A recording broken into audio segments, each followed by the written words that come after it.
Alright, so I'm back again. I had to get my camera fixed. It was messing up. It kept freezing from overheating. So let's go into this topic of 10 questions you should know as an adult. And question number one is, hey, what's a budget? A budget is a pretty important question to know.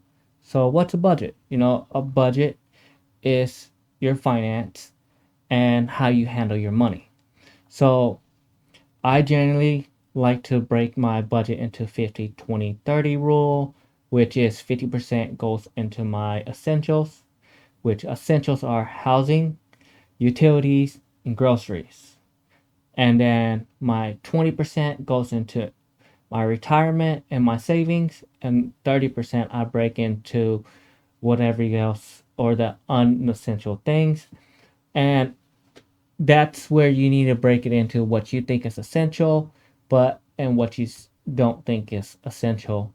But generally, your housing, utilities, groceries are the main as your main essential needs. Everything else is very optional, but a 50-20-30 rule. And generally, I tell people put 30% on leftovers for your wants, because people have a bunch of bad habits and they buy a bunch of random things, and that's a good place to put it. And I always tell people, hey, 20% into your savings slash retirement account. And that is generally broken into 10%, 10% until you can get your saving accounts into the right amount. Now, that goes into what's my next. You should know, how much should I save in emergency funds? So how much you should save in your emergency fund all depends on you. Now, you can always put $1,000 like Dave Ramsey, but almost every financial advisor that I met all agrees on 3 to 6 months, and that's based off your living expenses and what your job factor is, if it's a very reliable job or a very unstable job. If you have a job like a nurse where you're more likely not to get laid off, then you don't need to get a very 6 months, because you don't expect to ever really get laid off. But if you work in the oil fields where 2-3 years you work and you make a lot of money, but then they lay everyone off because the price of gas, hey, you might want a 6 months. But a good starting point is what Dave Ramsey says is $1,000, and he doesn't like to put anything else in savings until you pay off all your debt. But personally, for me, that's not enough, because I have bills for, you know, my car expenses that randomly comes up, and that should be in your emergency funds. You should have medical bills that unexpectedly come up. So for me having kids and me having older cars, I expect, higher expenses in those areas. So I need to have a bigger emergency funds. So what is a good credit score and why should I care is number 3. Well, what's a good credit score? Well, a good credit score is between 700 to 749. That's a good credit score.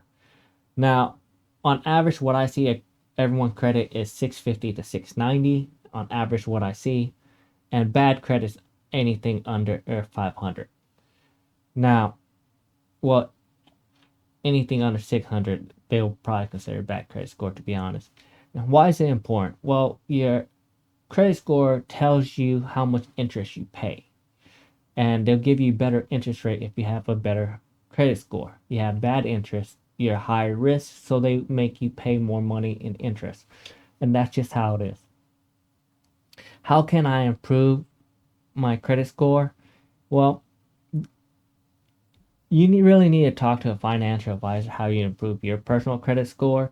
But in general, what I tell people how to improve your credit score is just pay off all your debt, make more money. That's the only real way you can do it. If you pay off all your debts, your credit score will go up. You can try to do these credit repair places, but be honest, they'll just put it right back on your credit, and it really doesn't give you a better credit score. unless you can fight some of those credits that aren't your real, or what I can say, your fault for being in that debt, because credit is money you borrowed. What is compound interest? It's number 5. So compound interest is how much money your money earns off interest and it grows. The best example I can give you is if you have $100 and you get a 10% return annually, then at the end of the year you have 110 the first year. So the second year you have 110 to start with. Now it jumps to you giving $11 instead of that $10. So now at the end of the second year, you get $121 in total, and you gain $21 off of interest. So you earn an extra dollar that year, and that's what that compounding interest will happen. Now that's why you should start investing in early. If you wait longer, you're not going to really get that same amount of compound interest. There's a big factor in it of being younger and investing will give you a bigger return than saving a larger amount at the end.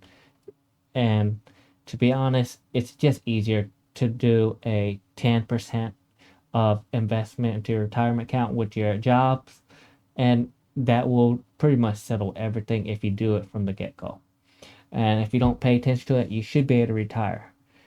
In general, if you have a decent salary of 50,000 and you do 10% every year and you do the increase, you should be able to retire with a decent retirement account. Now, number 6 is what is diversity, or what is diversification of your retirement and your investment account. Well, your retirement account diversity is generally how you want to put your money in, because even in your retirement accounts for Fidelity or any other ones, there's real estate stocks, there's mutual funds, there's stocks, there's bonds, and there's cash. So you want a good mix of it. So in my retirement account, I only do pretty much the easiest way I can think of is put my retirement account as mutual funds and ETFs, and then my investments account I focus on real estate and dividend stocks. So that's the best way I can do mine without total focus in one area. And my retirement account is already done, so now I focus more on my dividend portfolios or my investment account on companies that I want to purchase, and cash. So my real estate, once I get my cash high enough, I'll buy more real estate. But until I get that cash up, there's no point. But that's diversification. You have to diversify your portfolio. At first, it's going to seem kind of dumb and repeated because it's not, a lot of money's not going to one thing, but it's not about getting a lot of money now. It's about getting that compound interest going in all those portfolios. So number 7 is, what's the difference between a stock and a fund? So a stock is your ownership of one company. And a fund account, like an ETF exchange trade fund, is pretty much a compile a bunch of companies in one portfolio that someone else managed for you, in like in a mutual funds. And it's just to help you to diversify your portfolio, and you can focus on just buying one ETF or one mutual fund, and they will do all the work for you.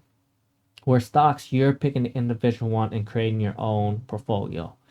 And that's the main difference. Now, the big difference in it, stocks, they don't charge you an expense ratio. Where funds account, they charge you expense ratio to manage those accounts. That leads me to question number 8 is, what is an expense ratio? Well, a expense ratio is how much they charge you to own that mutual fund. So, for example, if you have a 1% expense ratio and you have $1,000 in there, they'll charge you $10 to have that mutual fund ownership. And they generally take it out of your returns. And I generally look for my ETFs to have lower than a 0.5 expense ratio. just because I don't want to pay up all that money into management fees. Now that's where you need to talk to your financial advisors to see what you can do best with your portfolio. I just don't like paying all that money. That's why my retirement accounts is the only accounts that have my ETF and mutual funds. And my investment accounts, I self manage it. So I don't have to pay the funds there. Now, number 9 is what's the difference between stock and bonds? Now, bonds is where you are lending money to a company and they're guaranteeing you to pay you back. Stocks are ownership in the companies. So there's different risk factor in it and there's different rate of returns. I generally don't get a bunch of bonds because I try to balance it out with real estate and my dividend portfolio. I do have some bonds, but they're in mutual funds, and that's why I really don't focus on it. I allow someone else to self-manage my bonds and stocks in those portfolios, so I generally don't do it. So before you think that bonds are bad, well, bonds are a fail-safe for people get closer to retirement. They give a guaranteed rate of return, but it's not as big of a return on some of these stocks. So that's where you need to talk to a professional.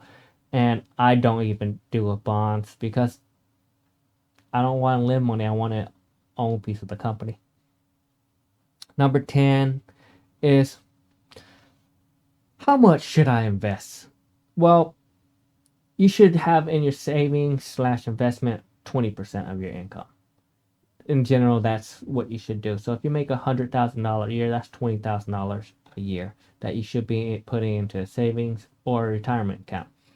Now, some people want to use the other 30% to live life. I generally tell you, hey, 20% you invest in retirement or put in your savings account, and then the other 30% use some of that to actually invest on outside your retirement accounts. Now, that 20% I say only go into your retirement account, but hey, it's all up to you. Now, please like and subscribe to my videos and stay tuned for the next one.